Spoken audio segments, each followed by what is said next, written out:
Big Supreme Court ruling yesterday on birth control, health insurance, and religion. We're joined by WGY legal analyst Paul Harding of Martin, Harding & Mazzotti. Good morning, Paul.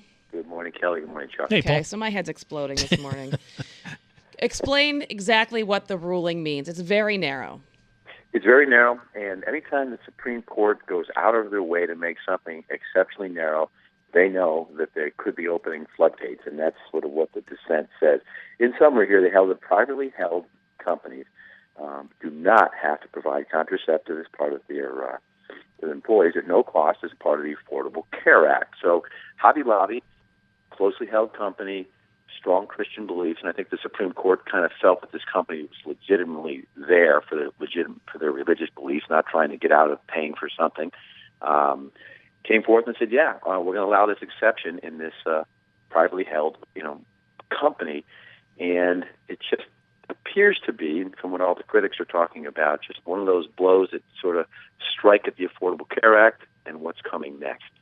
Now, let me ask you this. Because the ruling is so narrow and it only affects women and certain contraceptives, the religion doesn't come into play on coverage of things like Viagra or other things or religious religious umbrella, like blood transfusions, et cetera, et cetera, et cetera. Because it's only one specific group, how is it not discriminatory?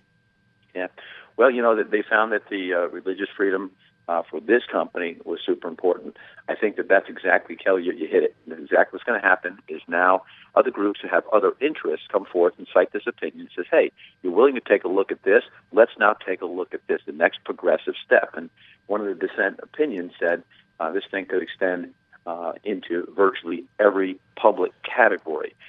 The court was real careful. There's lots of other cases pending out there. One of the cases pending out there says that, hey, the Affordable Care Act started in the wrong house, and we have a violation of that. So they're going to keep coming at this thing. This opinion, although a bit surprising, if you read it, it really did attempt to say, we're making an exception here on these facts for these people, and we're going to view that this discrimination, which does occur, but we're going to say it is overridden by the fact that this country has the ability for people to have religious freedom. Speaking with our legal analyst, Paul Harding from Martin, Harding & Mazzotti, this ruling does not mean that if you are a religious person, you have a bakery or whatever, that you can just decide not to serve people, right, because of their sexual orientation, or I'm not going to hire any gays, because it's against my religion? Does not touch it and goes out of its way to say we are not going anywhere near those arguments. Absolutely, Chuck. Oh, and this may not be a question for you, but I'm going to ask you anyway. Why could they not say something like, okay, well, we understand your religious issue with this, and you don't have to provide it, but maybe you have to provide a lower premium so your employees who do want this kind of birth control can afford it without you actually paying for it? You know what I mean? Would that be a way around it?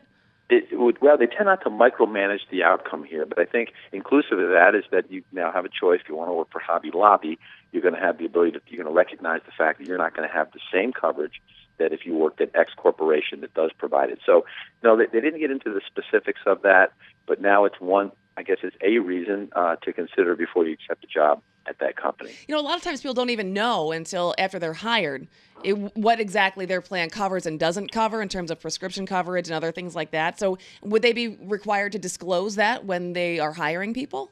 Absolutely, they would. In fact, they'd probably do it proudly. Said this is the company that doesn't do this for these reasons.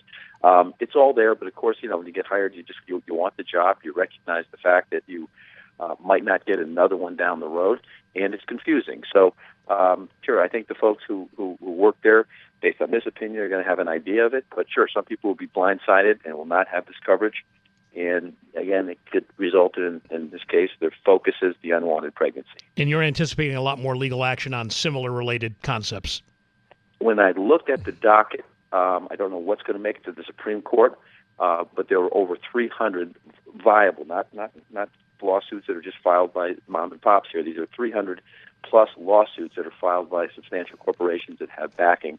So there's more coming.